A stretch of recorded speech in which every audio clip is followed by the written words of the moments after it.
Mulai. Semuanya, Assalamualaikum warahmatullahi wabarakatuh dan selamat malam. Sebelumnya, perkenalkan kami dari kelompok 5. Kami akan mempresentasikan tentang teori manajemen komunikasi.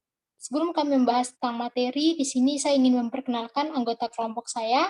Ada Angga Yosua, ada Fajrin Bano, ada Melan Rihi, dan saya sendiri, Tari Rahmaniar, sebagai moderator dan pemateri. Selanjutnya, saya serahkan kepada pemateri pertama untuk menjelaskan tentang teori manajemen komunikasi.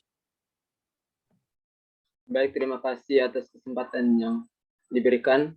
Pertama yaitu dinamika ilmu pengetahuan. Dalam bukunya Motivation and Personality, Maslow, tahun 1954, menggolongkan kebutuhan-kebutuhan hidup manusia ke dalam 5 kategori, yaitu kebutuhan fisik, rasa aman, afiliasi, harga diri, dan perkembangan.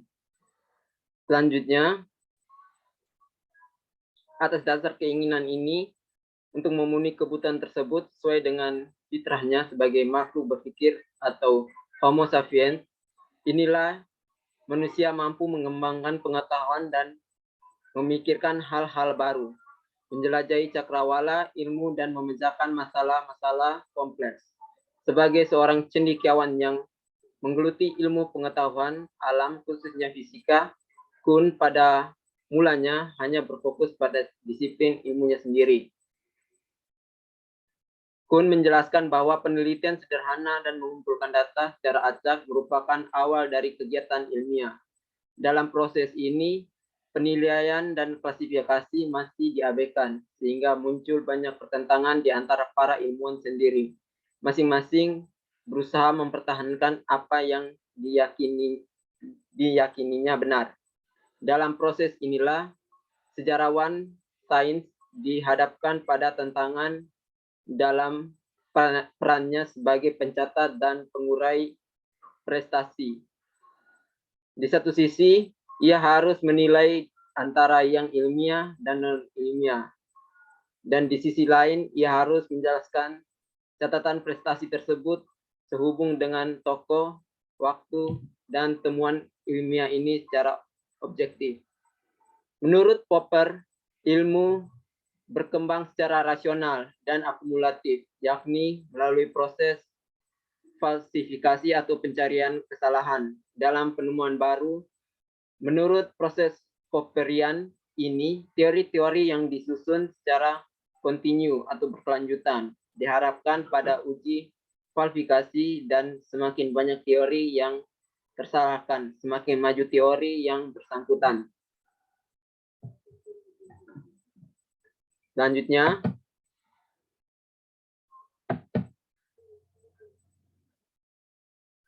kita masuk ke dalam konsep dan kultur riset komunikasi. Konsep riset.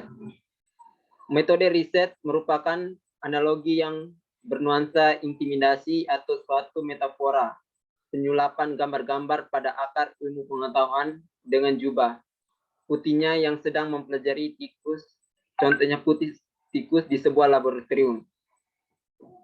Cobalah minta pandangan kepada sekelompok mahasiswa untuk menuliskan.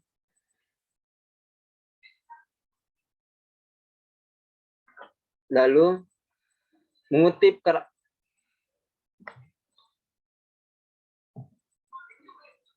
selanjutnya,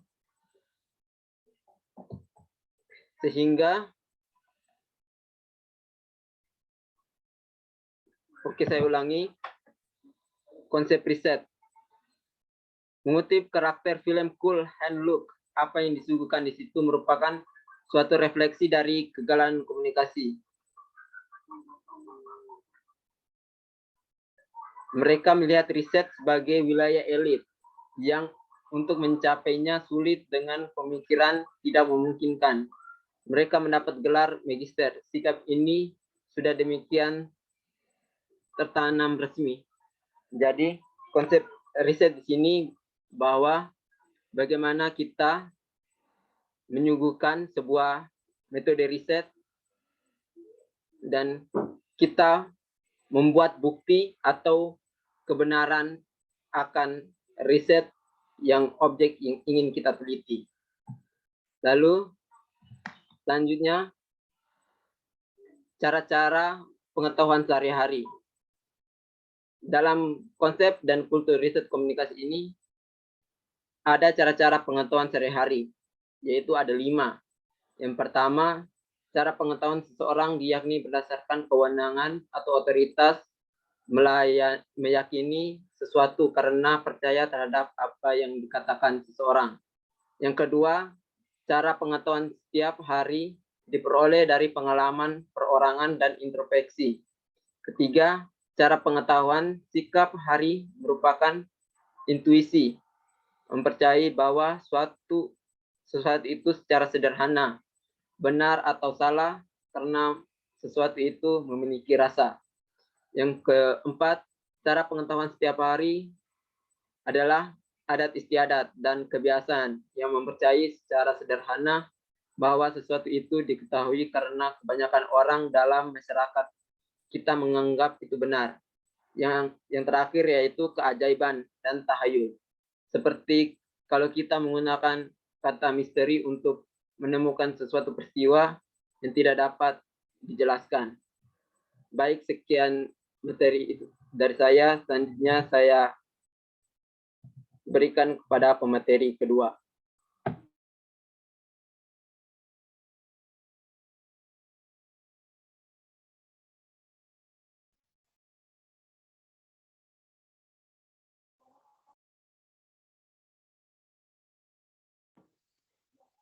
Selanjutnya macam-macam riset. Yang pertama, proprietary research atau riset pemilikan. Riset pemilikan dilaksanakan untuk suatu audiens khusus dan bukan diperuntukkan untuk audiens tersebut.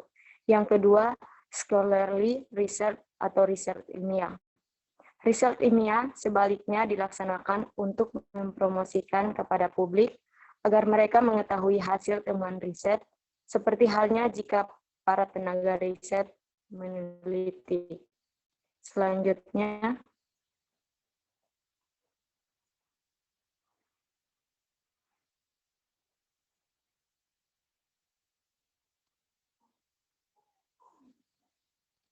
yang berikut karakteristik riset ilmiah, yaitu ada 7. Yang pertama, riset ilmu pengetahuan berorientasi pertanyaan. Yang kedua, metodologi ilmiah pengetahuan atau ilmiah.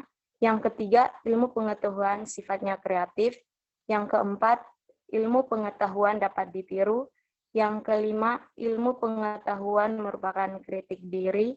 Dan yang keenam, ilmu pengetahuan bersifat publik. Yang ketujuh, ilmu pengetahuan merupakan koreksi diri dan kumulatif. Slide berikut. Riset komunikasi dipengaruhi oleh 2 proses dasar riset ilmiah, yaitu paham kebiasaan behaviorism dan fenomenologi. Chan dan Hanford mengidentifikasi beberapa perbedaan penting di antara kedua kultur riset ini, seperti yang nampak pada tabel di bawah ini, yaitu yang pertama, behaviorism. Didasarkan pada kepercayaan bahwa tujuan pengetahuan diperoleh melalui observasi yang sistematis dan cermat serta terukur mengenai apa yang orang kerjakan. Dan yang kedua, fenomenologi. Sebaliknya didasarkan atas kepercayaan bahwa apa yang dilakukan orang tergantung pada apa yang mereka rasakan, apa yang ada dalam pikirannya. Selanjutnya,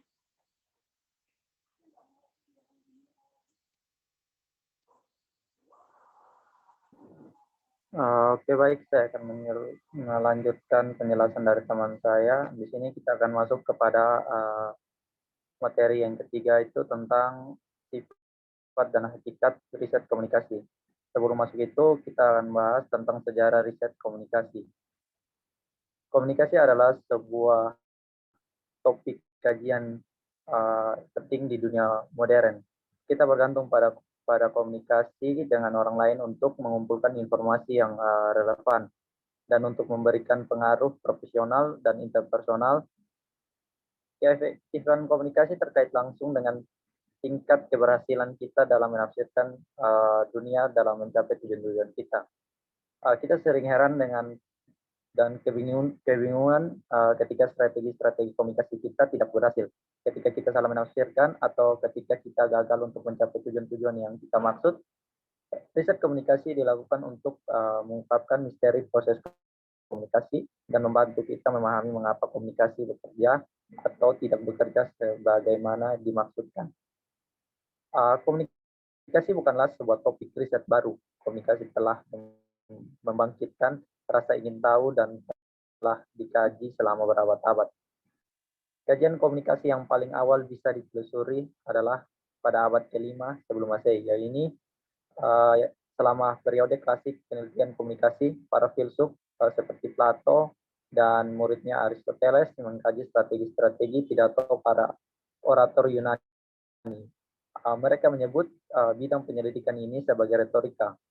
Di belakang hari selama kekaisaran Romawi, para negarawan seperti Cicero dan Quintilian mengkaji peran komunikasi publik di masyarakat Roma. Dengan demikian, periode klasik dan penelitian komunikasi menekankan peran sentral komunikasi publik dalam mengembangkan dan memelihara pemerintah dan masyarakat, dan secara kuat membentuk arti kepentingan tradisi lain dalam penelitian komunikasi. Selanjutnya ada perkembangan disiplin komunikasi. Pada tahun 1800-an, perguruan tinggi bergerak dari tradisi pendidikan liberal yang menekankan pengetahuan umum ke sebuah model pendidikan disipliner yang menekankan pengetahuan yang terbagi dalam disiplin-disiplin akademik spesifik. Jurusan-jurusan khusus dibentuk di sekolah. Linguistik mewakili disiplin-disiplin akademik yang berbeda seperti bahasa Inggris, sejarah, dan biologi. Hingga awal tahun 1900-an tidak ada jurusan komunikasi di universitas, karena komunikasi belum merupakan sebuah disiplin yang mapan. Sebagai gantinya, komunikasi dipandang sebagai bagian penting dari lintas disiplin yang berbeda daripada sebagai sebuah bidang penelitian terpisah. Nah, pada awal tahun 1900-an, para sarjana pidato dan kewartawaan mulai membuat terobosan untuk membentuk jurusan-jurusan mereka sendiri.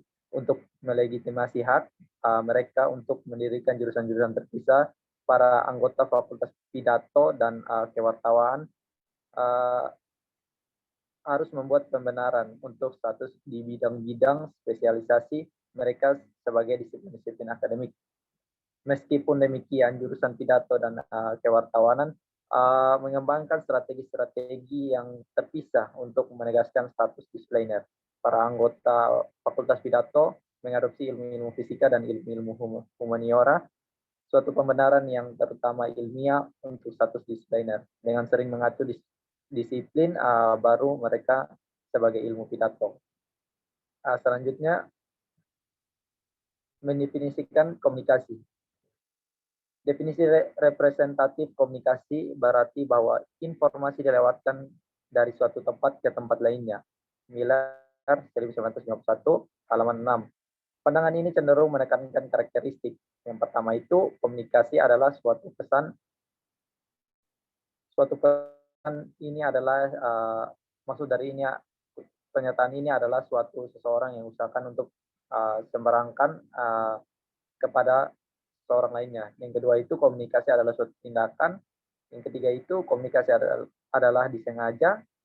Yang keempat itu, para peneliti secara khas mengkaji komunikasi verbal dan komunikasi nonverbal disengaja.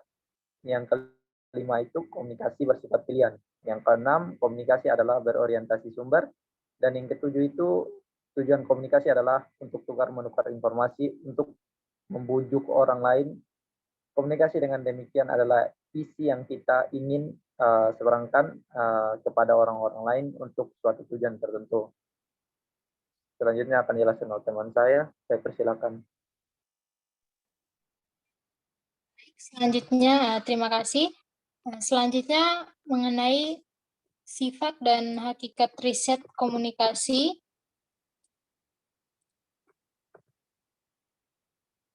Di sini definisi representatif komunikasi itu bisa terjadi kapan saja oleh seorang individu yang memberikan makna kepada perangsang internal atau eksternal.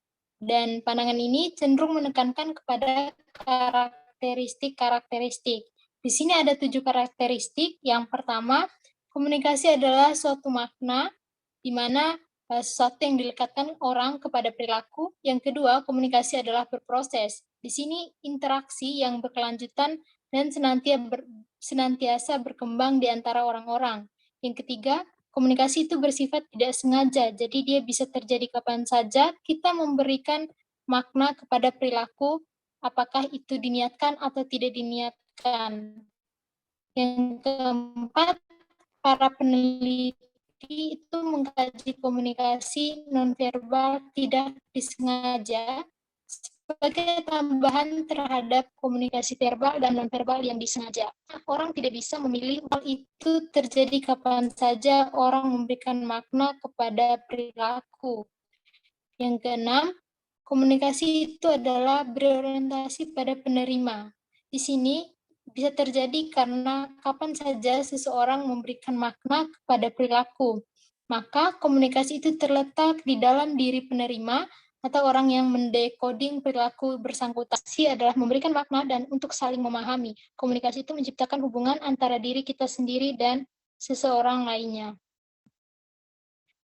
Selanjutnya, dari definisi itu kita menangkap unsur-unsur kunci baik perspektif keperilakuan yang berbasis